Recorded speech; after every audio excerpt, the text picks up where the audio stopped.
a lot going on here today. We've got a studio full of guests, and we got some great things to go over today if you are involved in children's ministry. I'm delighted to have in the studio with us today Ryan Fields. He's the children's pastor of Central Point Assembly of God. And Janet Christian, Director of Children's Ministry there for the First Presbyterian Church in Jacksonville. They're here to talk about the Rogue Valley Children's Ministry Conference coming up. Correct. And this is an annual event. It is an annual event. We had a great turnout last year, and we've got another great conference planned this year.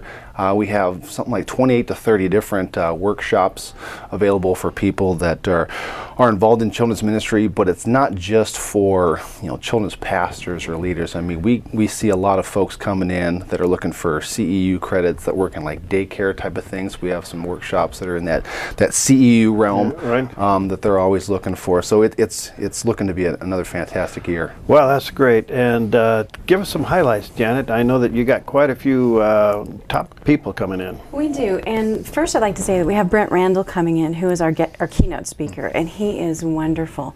He's from the Sacramento area, Stockton, I believe, and he has his own radio show for kids, and he's a children's pastor, loves kids, loves those who work with kids, and he's so engaging and funny and just such an encouragement. You know, a lot of us, not at our church, but many people are relegated to the basement with the children, and they never get to see the big people. and the big people. That's right. And so, thank you for saying big and not old. The tall ones. Yeah. And so to come and to be able for us to encourage them, to love on them, to give them more training, kind of broaden their vision of what's available in children's ministry. That is our greatest desire, to equip and to encourage. Well, that's wonderful. And again, let me just say, it's coming up April 19 and 20. It's going to be at the First Baptist Church in Medford. And what do they do to register? They can go to our website. It's www.rvcmn.org, or the easier way to get there is just go to roguevalleykids.org, and we have all the information there that they'll need. They can click on the button for the Children's Ministry Conference. They can download the full list of workshops that we have. They can get a bio of the presenters that we have going on, and they can register online. We've got group registration discounts, and all that information is there online. And they can even give me a call at the church, 541-664-3353. Be more than willing to answer any questions or help them through it. How big is this network, Janet? How many folks get involved in this? We have, it's grown beautifully. A lot, yes. I've been in it for 20 years, and I've seen a real ebb and flow, but we have grown tremendously. I think the last meeting we had 21 people out. We meet monthly for lunch, laughter, giving each other a really hard time, and encouraging and praying for each other. So we've got from every denomination, and it's we give each other a hard time, which is, Ryan teases me about not raising my hands above the Presbyterian line when we worship. That's right. Oh, that's yeah. I didn't know that. The Presbyterian, and this is? And that would be like the Pentecostal line. That's right. The Pentecostal line, I see, yeah. But we all come together and really have children in common and Christ in common, and we go from there. And so I love that. That's great. Well, what are some of the breakout sessions? Okay, some of the breakout sessions we have your child's brain, so learning about child development, and Shirley Blanchard will be teaching that. All right, there you go, parents. That class should be real cool. We can stop right there and turn that into 3 sessions. Bill Gallagher will be joining us teaching understanding personality differences. We have an administration track, learning about how to care for your volunteers, how to get more volunteers. St. John Eyre is going to be coming over from Grants Pass and teaching about formulating a group of using your older students to minister to the younger students, and he's got a fantastic program that he has developed there. We also have some things that are dealing with the arts. We've got puppetry, which is pretty exciting, and I'm going to be teaching one on handbells and interpretive movement, and it's just going to be a really great time. You know, I have to say that children's ministry has taken on really a whole new impact over the last several decades. All of a sudden we realize how important this ministry really is, impacting kids. And how important is it for a church to have a healthy children's ministry? Well, when you look at the statistics, it's if a child were to grow up in church, and they go through the preschool program, the kids' church, and into the youth group, the statistics tell us right now, after they graduate and leave, the church only retains 3 of 10. So 70% of the kids that grow up in church, that's just kids growing up in church, they leave and they don't come back. So we're only retaining 3 out of 10. And that's with where we're at right now, and that's just church kids. So for the unchurched kid, the church that doesn't have any spiritual input into his life, the statistics are even lower. And so it's vital. It's absolutely vital. The majority of people that come to Christ, they come before the age of 12 because that's when their heart is so soft. That's when that soil has just been tilled, and those seeds, they just go and they blossom. And so it's vital, and that's one of those things to where, especially now, you're seeing more of a move back to kind of a family ministry dynamic, to where it used to be silos. Your preschool kids went here, your youth kids went there, and we're starting to see that, back to that Deuteronomy 6 model, to where it's the parents taking that spiritual headship over their home, because a strong family unit at home equals stronger children. And I see that, and I'm sure Janet sees it, the parents that take that ownership of their walk with Christ, and they make sure to filter it down to their children. Those are the families that do the best. It really truly is. You can see it. Well, I just want to let our viewers and listeners know it's April 19 and 20. It's going to be at the First Baptist Church. They'll be using their facilities. And children ministry involvement from all over is going to participate. You should register. And you can go online at rvcmn.org. Or the other one? RogueValleyKids.org will get you there as well. It's much easier to get to. RogueValleyKids.org. There you go. And get registered for it. Just some really great opportunity to learn a lot of things, right? Yes. What else you got going on there? Well, on Friday night is a fun night. I'm in charge of that one because I'm kind of the Party otter. night. That's right. That's right. So people are going to be encouraged. It's a dessert buffet. And this is all included in their $40 registration, which is really a great value. And they come and they get to see a bunch of different vendors, different things that are available to be able to minister to the kids, curriculum, products, different things and different programs that are throughout the Rogue Valley that they can take advantage of. And then we're doing a ministry showcase where we're going to have different people demonstrating fun games that they can be using with their kids. I'm going to be having several of my groups from the church to come there. Last year we learned about the bologna toss from Ryan. Is a great event. It's very fun. Bologna toss. Yes, it's hysterical. Yes. Have you ever thrown bologna? No. Well, it actually sticks with whatever you primarily throw it at. That's right. It can be used like a dartboard. It's hysterical. Okay. So fun. It's a fun time. And I hope that people will want to come to that. That's just free and included within the. They don't have to come, but if they're too tired after work. But we'd love to have people come by. It's only an hour and a half on Friday, and then Saturday we hit it, and it's just a really power-packed day. We've got a lot of nursery and preschool classes that folks can come to. As Ryan said, the CEU issue is really big, getting those continuing education units if they're working in a preschool, and so we really tried to be cognizant of that. This is great. Well, anyway, let me again remind you, it's coming up, all of a sudden April will be here, so don't think, well, I'll just put that off. Right. Exactly. April 19, 20, and they're coming in from all over. It's a great opportunity, not only for curriculum, but has some great time. And is it an all-day thing for both days? Yeah, just Friday is from 6:30 to 8, and then Saturday is from 8 to 4. Okay, so that's a big day. Friday evening and all day Saturday. Well, hey, this is great. And again, you can go to RogueValleyKids.org and get registered. It's a good way for you to do that. And again, who should come? It's not just for children's pastors or directors. It's for, we have children's pastors that bring their team, so if you have a ministry team that you want to help train and equip, if you have people in your daycare that are looking for those CEUs, they can come. We have folks that homeschool. Homeschoolers really would enjoy this. This would would help them a enjoy lot. of Yeah. them. And I would also point out that we do have an early registration deadline on April 1.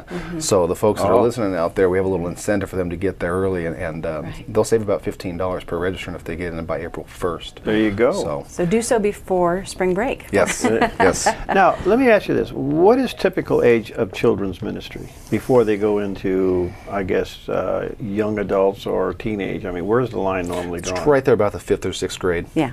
Right there. It depends on how the middle schools work out. Like in Central Point, we roll our kids up into the youth group going in from 5th to 6th grade because they go from elementary to scenic out there. I know the Medford School District, some of the churches there, it's not till 6th grade they promote them up. That's so what it's we right there about that 12 age.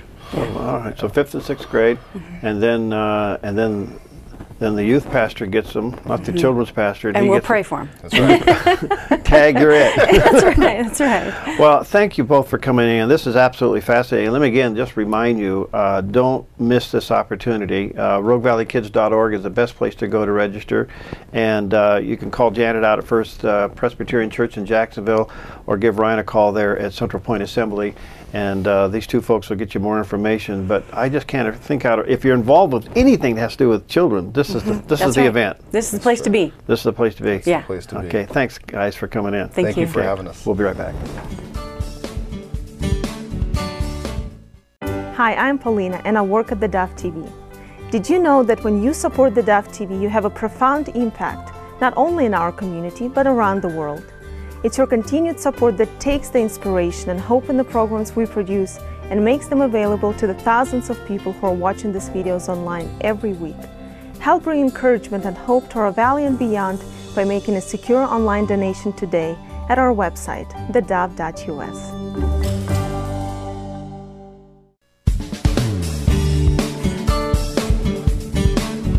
Well, I got to tell you, of all the topics that we deal with on the Dove TV and the Dove Radio, the one that gets the most response is anything that has to do with Christian apologetics.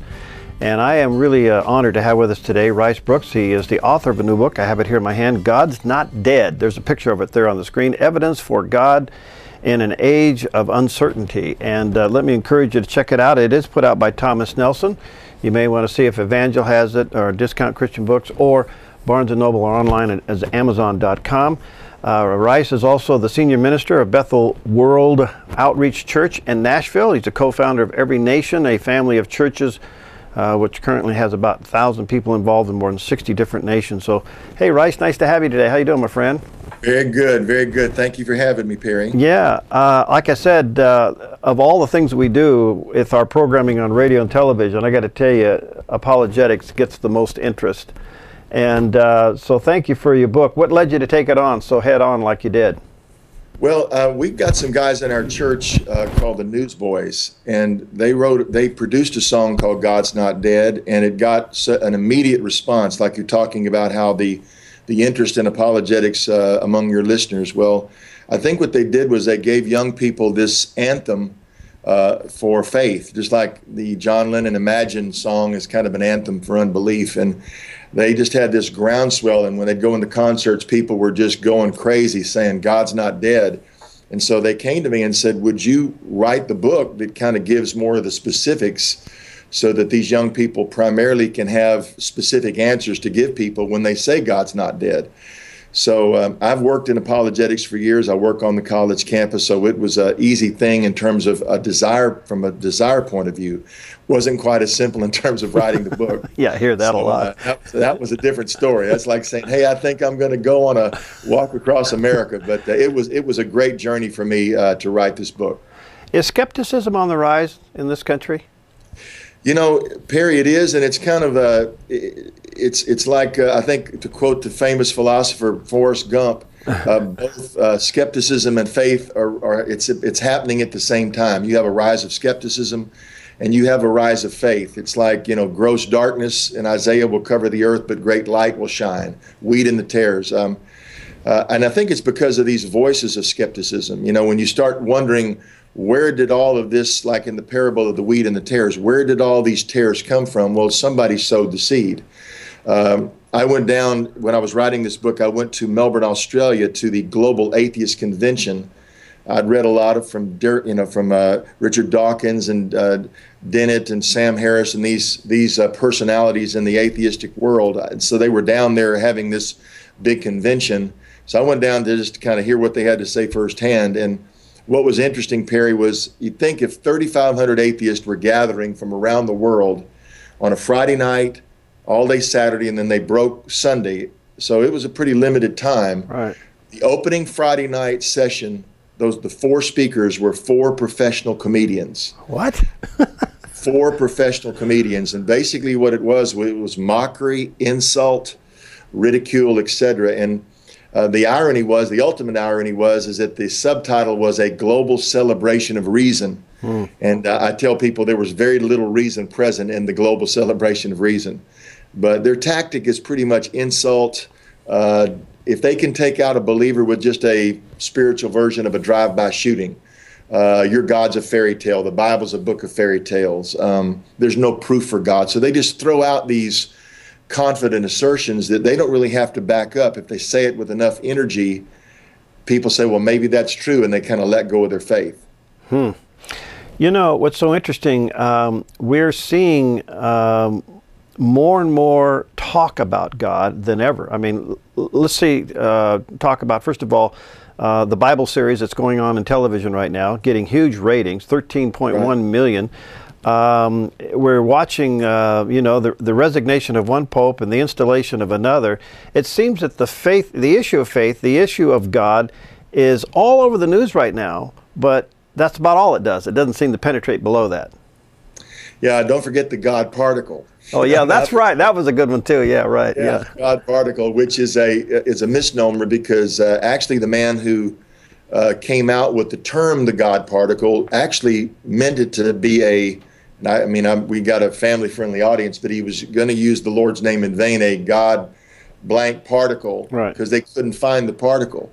And if they didn't find the particle, then everything they believed about physics in the standard model would have been completely wrong. So it's this mistaken notion that somehow there's this godlike particle, and it's an important particle in physics, but it's certainly not some magical particle that is going to be a God substitute. But you're right, and that's because the majority of the planet, Perry, believes in God, and as much as atheism tries to say that it's not important or it will vanish, the more science advances, the more somehow religion becomes less relevant. The opposite is actually true. In fact, the editor of The Economist magazine did an obituary for God in the 90s, and he came out just a few years ago with a retraction and wrote the book, God is Back, chronicling the rise of faith around the world. I mean, Africa was 8% Christian in 1900. It's almost 50% today. Right. I sat in New York City, where I get to work a lot, and a man named Tony Carnes, who chronicles religion in the city, he said there was, in 1980, there were 8 or 9 evangelical churches in 1980. Today in Manhattan, there's over 200, and they're very, very strong. In other words, 9 what he called fairly weak churches in 1980, now 200. That leads him to call New York, or Manhattan rather, the post-secular city. So when you have journalists calling a city post-secular, that's quite a flip of the script, if you will. Yeah. Rice, so where do you start your argument, God's not dead? How do you start it? I started with reason itself. One of the main chapters is called Real Faith Isn't Blind. And that's, again, one of the insults, that somehow all we have is blind faith. It's just has no evidence in the natural world, no evidence in history, no evidence in science. And really, it's just the opposite. Real faith, our faith, is not blind. It's based upon the evidence, first of all, of creation. Because the scripture talks about that God has given enough witness of himself in what he has made so that people don't have an excuse. So whether it's the external world, the stellar universe, or the cells, the complexity in DNA, which has led many, atheists to be now former atheists, because it's just too much.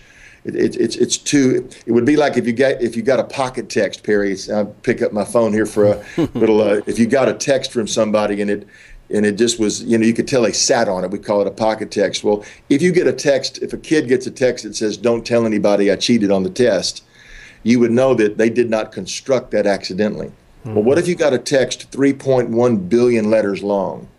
That's the information ordered and sequenced in human DNA. And that's just led people to just come to the screeching halt in their skepticism, to say there's no way that could have happened by accident. We're seeing more and more evidence on creation versus evolution, and supporting creation than evolution. Books coming out like Rocks Don't Lie and other things. Is that part of your argument as well? Well, what I try to do, Perry, is, so many times, especially in the campus where I work, people get bogged down in issues of age of the earth and interpretations of Genesis. My thesis is plain: God's not dead, that he is real. Just like in Hebrews, when it says, he who comes to God must believe he exists, and that he rewards those that seek him. So ground zero is just acknowledging the existence of God. So really, rather than kind of stepping into areas that end up just getting people arguing. Not that. Can you prove that though in your argument? Can you prove the existence of God? If so, how do you do that? Well, I believe that it depends on what level of proof you're asking for. I believe there is overwhelming evidence for God. I mean, you have to ask yourself, what are you looking for when you're looking for evidence for God? You're not looking for a particle or an element or a rock. You're looking for the presence, the existence of an unseen intelligence that is responsible for everything. Right. And so if you go into a laboratory and you're trying to set up an apparatus to test for God, you're really not looking for God in the test tube. You're looking for the presence of, let's say, the scientist, so to speak, or the intelligence that comes into an environment, arranges it in such a way that a logical conclusion can be made. So the presence of intelligence, whether it's from the very beginning of the universe to the beginning of life, to the existence of consciousness, and then, Perry, the ultimate, as we approach Easter, the ultimate evidence, the ultimate proof that God gave was in becoming a man in Jesus Christ and living among us. I mean, you're talking about the ultimate science experiment. God becomes man and allows himself to be handled, tested, and his resurrection verified conclusively that he was who he said he was, the Son of God. Let me just again remind our listeners and viewers, God's Not Dead, picture of the book there on the screen. It is put out by Thomas Nelson. Check it out at Evangel or Christian Discount Books in Jacksonville. Evidence for God in an Age of Uncertainty. So put out by Rice Broocks. He's the author that we're talking to today. I just did an interview a little while ago, and the statistic that was so alarming to me was 3 out of 10 children that leave church will stay with their faith through college. That's a 70% loss. What do you say to college students that are struggling with their faith or maybe dealing with the existence of God? Perry, yeah, that's a pretty reliable statistic. I think it starts like it is with my 13-year-old and 16-year-old. I think that we have to expose them to what they're going to hear. It's almost like if you're going to give somebody a vaccine, you give them enough of it so that when the real disease comes, they're going to be immune. And these arguments are easily defeated. I mean, the skeptical arguments are just, many of times they're absurd. I mean, I had a young person said to me, well, I got to philosophy class and they said, if God is all powerful, could he create a rock so big he couldn't move it? And he said, I didn't know the answer, so I just backslid. And I said, I don't think you had far to slide. If that's what it took. And the answer is simple. Because God is all powerful, then there's nothing he can create that he cannot handle.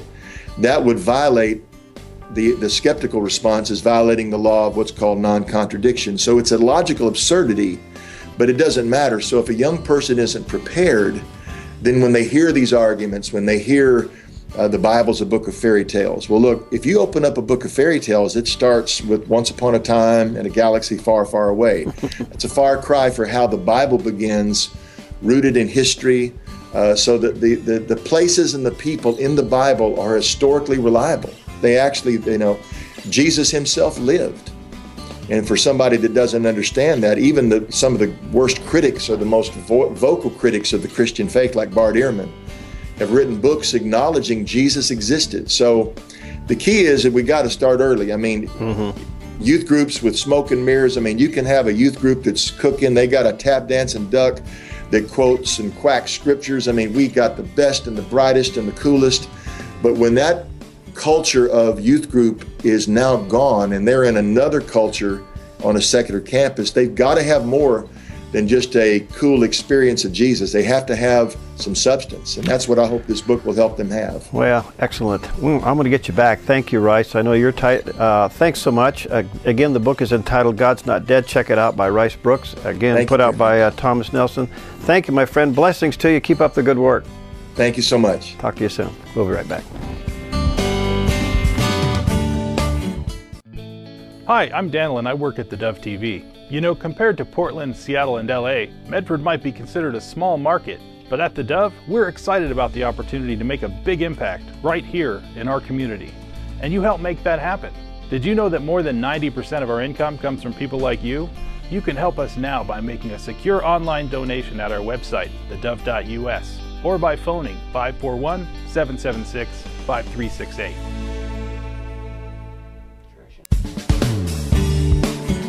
It is going to be. Okay, my guest is so excited she started talking already. How could that happen? Delighted to have in the studio with us today. Diane Kosmatka is back with us. She's an RN and Community Liaison for Providence Home Services and the current chair-elect of COHO, which is Choosing Options and Honoring Options. And we're here to talk about, again, the series that's been going on. We had her on right at the beginning, Conversations about Dying and Living Well Until It Happens. And a very successful series and a tremendous resource for the community. It has been. Yeah, so your next one coming up, you're saying these next two are biggies. Yeah. The scenes from the end of life. Tell us about that. Well, it's going to be some Shakespeare actors that will act out kind of the scene about someone's illness and end of life, having not had that conversation that's key about, you know, making your healthcare choices, and do you want to have advanced care, intubation, ICU, tube feeding, and then the person who had that conversation, how it would look differently. Wow. So this is a real creative approach. Shirley Patton, I believe, had a family member who died on hospice, and having gone through it, retrospectively, people learn a lot. So they thought, let's put this together in a visual. So it's a different format for people to see. And that's kind of what this is all about, folks. What you have here is, and I can tell you, in ministry, I have been to the bedside of so many people that did not prepare for that. And it really is a hard thing to deal with. I mean, the family's not ready, and then all the decisions that have to be made. And that's what this is all about. Yeah. Seeing families in turmoil is, it's pretty gruesome at times. Most of the time. So what at the end of all these, what will people learn? You know, through all of them. I mean, some people have gone through.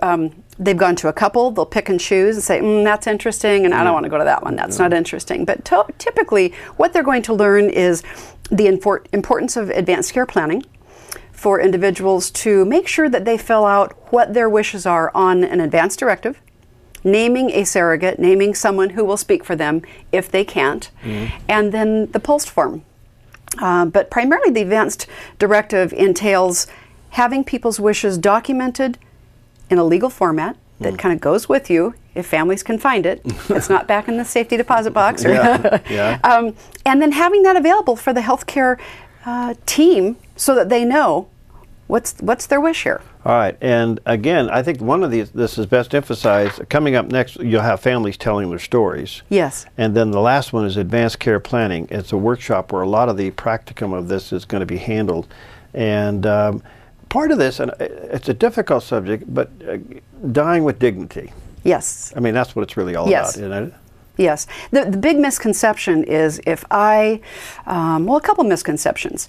If I don't say anything, they'll do everything. It's absolutely right. Healthcare team's going to do it all. Yeah. You might get things you don't want. You might get a tube. You might get intubation, hands tied down in the ICU, people fighting to take those things off of them. And that's because they're under their directives to do that. If you haven't signed anything that stops them from doing that. That's right. You start coming into the hospital, the minute you walk in those doors, boom, we're going. Yeah. And everything is based on best practice. So if this lab reading says this, we do that. If you show something on an x-ray, boom, we're going to get consultations and doctors, and it's this full court press, which sounds good to most people, but enter in a 97-year-old from an Alzheimer's unit, and there's no family left. There's maybe a POA in a distant part of the country, and you're trying to find them, like, what do you think this person wants? They now have a broken hip. They're probably not going to make it through surgery. What are you going to do? What do you do? Yeah. All right, so when is the right time to start this planning? I think as early as people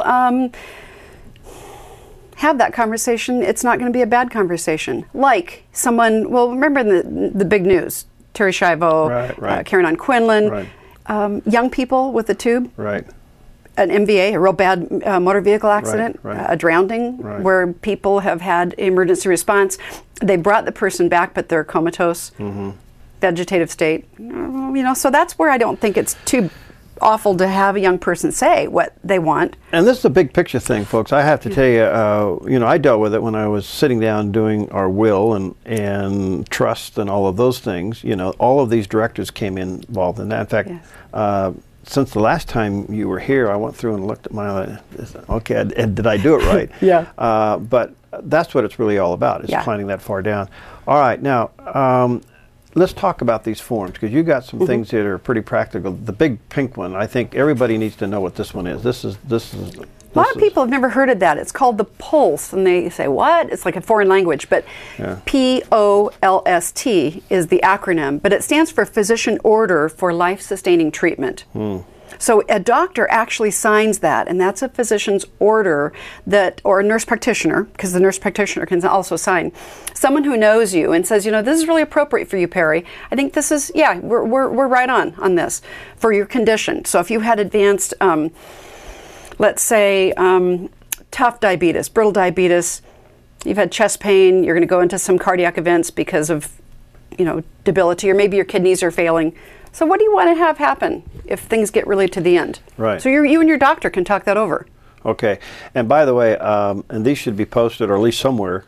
I know in homes of the elderly, they're on the refrigerator, and they should be. Right. In case an ambulance comes in and they see that, and then they know what to do, right? Right. They save time, and it's usually right on the refrigerator, and they can grab it. And in most institutions, most of those assisted living facilities, require it because, yeah, it's the right thing to do.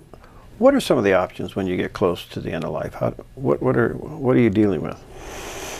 Wow, I'm seeing that every day, because I go to the hospital every day and are working with families getting elderly people, usually elderly parents. And how much life support do you want to continue? When do we start letting go of all this life support? When do we let nature take its course? Right. So I see it a lot in the chronic illnesses, Alzheimer's, Parkinson's, dementia, even some of the renal failure patients. So when things start kind of tipping, what are we going to do? And really the crux of it is, do we need to keep coming into the hospital when there's nothing more we can do? Patient's been in every 3 weeks for a pneumonia. We know it's going to keep happening. Right. Do you actually have to come back to the hospital to get IV antibiotics? Can we handle it at home? Can we keep you comfortable? And so the answer is, yeah, we can. And that's at some point in that trigger, in that disease trajectory, a person's has hospice available to them. So they have good care. It's so interesting, because so often when an elderly parent or something has their first experience with something, maybe they've been diagnosed, they got the beginning stages of Parkinson's or Alzheimer's, and there's nothing in place, you would think that would be the moment the family would engage at that moment. You would think.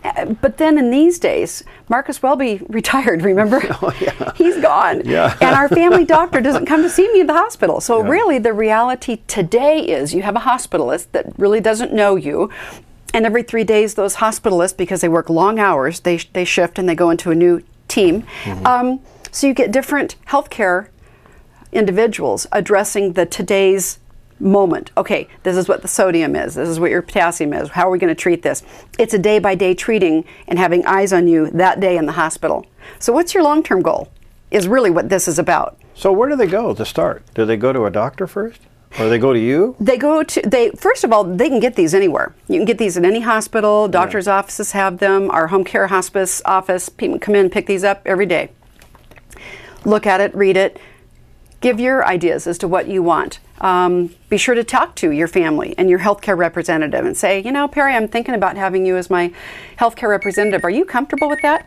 Ooh, that has a button on it. That's right. So sorry, an iPad. It's the hospital calling. And so you talk to your family, you talk to your healthcare representative. Are you comfortable with that? And some people may not. And that's part of this. The last session on the COHO, the Advanced Care Planning, we have facilitators helping an individual to fill this out and answering those questions. But really having your healthcare representative be aware of your decisions. All right, we're going to take a quick break. We'll come back. Diane Kosmatka is with us. And again, don't forget, it's conversations about dying and then living well until it happens.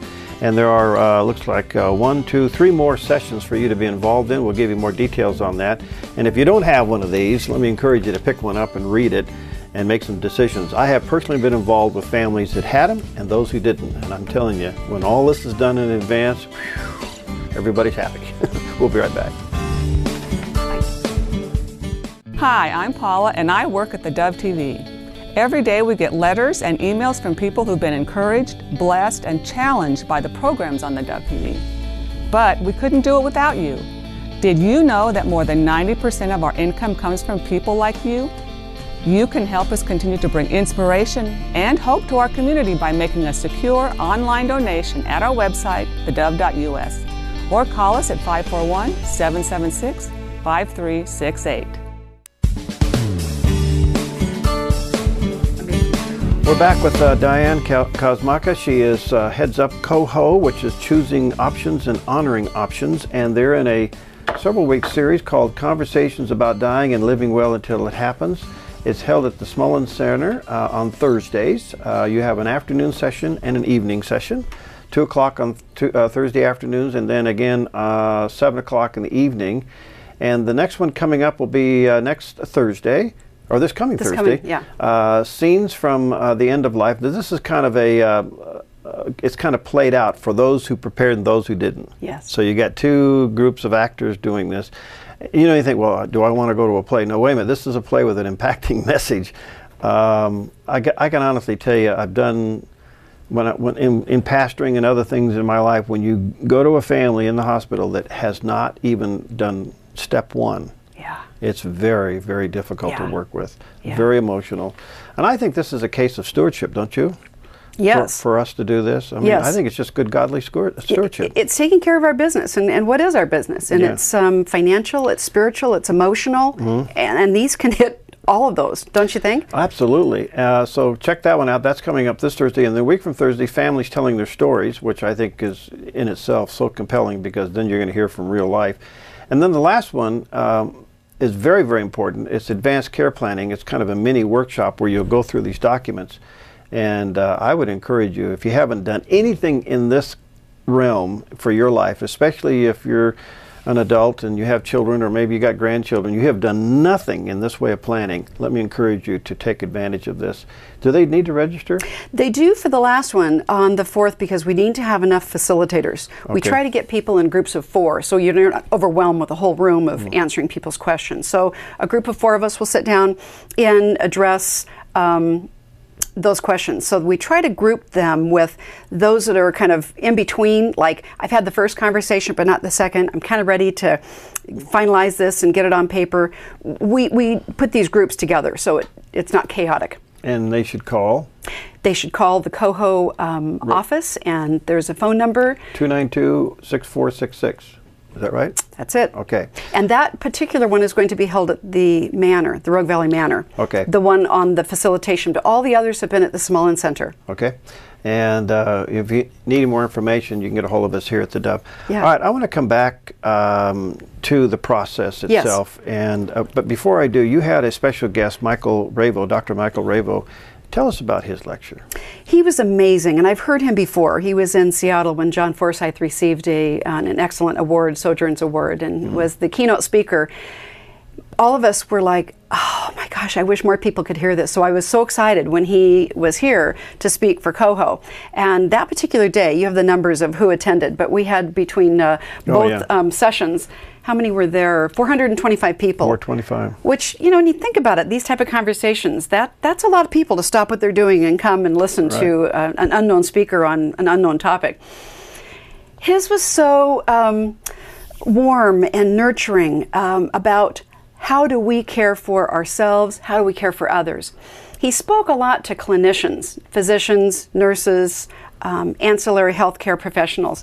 And one of the quotes that I really loved was from Robert Frost, and it says, hope doesn't lie in a way out, but a way through. Wow. And it's so hard when we know people are dying. We sit with people who are dying, encourage, coach through hospice. We know that life is coming to an end, but hope is giving them that process through. So they're not feeling abandoned, they're feeling cared for. We don't want to dispel hope when we know death is certain, no one gets out of it. Right. That was helpful. And the other thing he spoke a lot about was how we bear witness to another person if we just sit with another person and listen. Perry, you do it every day, going to the hospital. And when we as friends, as clinicians, partners, sit with another person and just listen. We're bearing witness to their soul, and we're walking through that journey with them, which can be very deep. We don't have to have answers. I think that's what I hear mostly people say.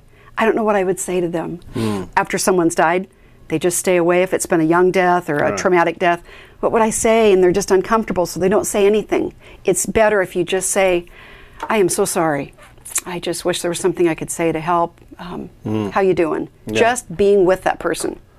You know, I have to say also, you work with hospice, obviously, and the services that you folks provide is over the top. I don't know what we would do without hospice. Boy, I'm fearful because of all the healthcare reform. Yeah.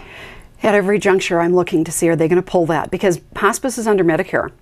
And Medicare funds us to provide that hospice service. We get a few dollars a day to balance and budget the services we provide. We provide all the equipment, all the medicines, the nurse, social worker, home health aide for bathing, chaplain, volunteers. I mean, computers, gas, getting people out to people's homes, all for that little small amount of dollars. So if we have people on for, a month or so, we can break even as a business. We're getting people in the last few days and hours. It's nothing to go out and admit a patient from the hospital and they're dead before you come back to the office. That is happening every day. It's wrong. Because what have we really served them with?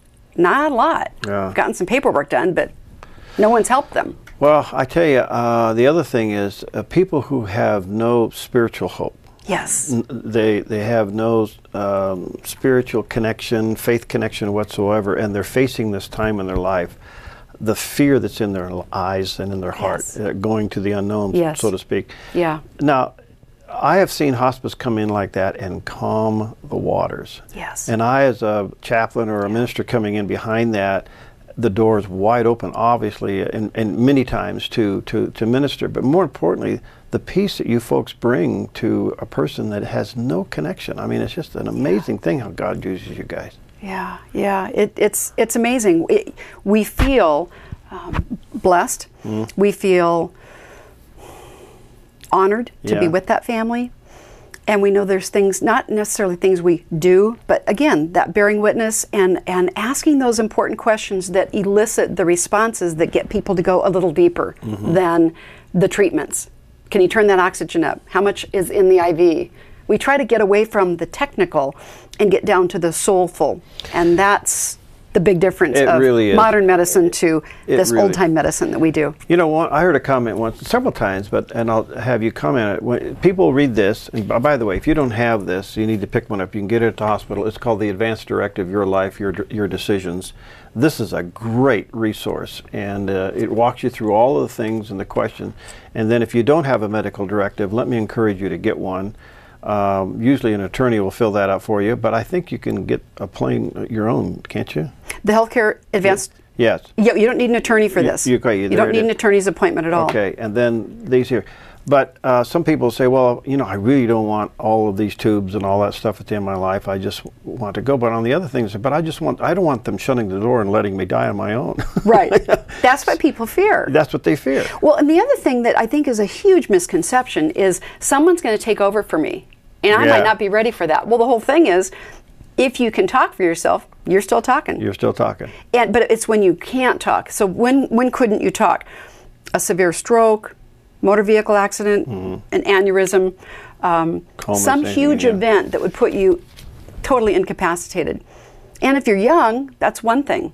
If there's still hope, look at Andy, what he went through in his accident years ago. Man, you just don't know. You're at life and death. But for his age, you're going to do everything possible, and you did. But if mom's 93 and she's been in the hospital every month, it's like, gee, can we talk about this? Yeah, and I think that's the obvious. Yeah. And how much it does help the family if you take care of this in advance. I think that's the main thing. You're being a good steward of your decisions, your thing, and you're really helping your family. Yeah. Right. I'm seeing a lot of people entering in the hospital with fractured hips and their advanced age, their advanced Alzheimer's, and more decisions I think are being made. Do we really need to do that surgery? We can keep you comfortable. We can keep mom comfortable without going through that surgery, because going through it or not, it's a huge insult to the body. Likelihood they're not going to make it. So we approach people in these communities, living communities, and start to work with them and keep them in their community versus coming back to the hospital. The other two things I know that people have struggled with, loneliness, Yes. fear, and pain, or the Yes. fear of pain. Yes. How do you address those? I think the fear of pain is easily addressed if hospice is involved. If hospice isn't involved, I can't assure you that you'll be pain-free because of what it takes to get drugs to a home, to a living facility. Right. We need the right equipment, which is the medicines, and someone to direct the care and the delivery of that medicine. So every day I'm talking to facilities. They can't do anything without a doctor's order. Hospice is the intermediary between the doctor and that facility. So I'm faxing orders to them. Yes, you can increase. Oh, she's not comfortable. Let's go ahead and increase that dose. So I can write an order for the doctor, get that to the facility. They can start right now. But they can't do it without the order. Right. So we're the I don't want to say the police, but we're the intermediary to enable that person to get comfort. Wow. Because again, if you can't talk, can I tell that you're in pain if you're not speaking? Yeah. Well, I look at your face, and are you winced up every time I turn you? Or blood pressure or something like that. Yeah, blood pressure is high. It's like they're not comfortable. Yeah. Because when you can't talk, I'm going to be talking for you. I'm going to be assessing and making those changes. All right, let me encourage you, again, check this out. You can call 292-6466, 292-6466. The next workshop coming up will be at the Smullen Center. It's this coming Thursday at 2 in the afternoon and repeat it at 7 at night. Yes. And that's going to be scenes from the end of life. This is going to be those who planned and those who didn't plan. The following Thursday will be Family Tells Their Stories, powerful testimonies. And then the last one on the 4th of April is going to be advanced care planning, and that's going to be up at the Manor. Yes. And you need to register for that. Right. And they should call the number to do that? Yes, and I was going to say the families tell their stories. There's not like a ton of families. We have like 4 specific families that have really interesting stories that they went through, and they're healing through that journey. And they're very poignant, so people really usually love that one. Check it out. Coho, that's choosing options, honoring options, 292-6466. Thanks, Diane. Thanks, Perry. Okay, we'll see you next time. Okay.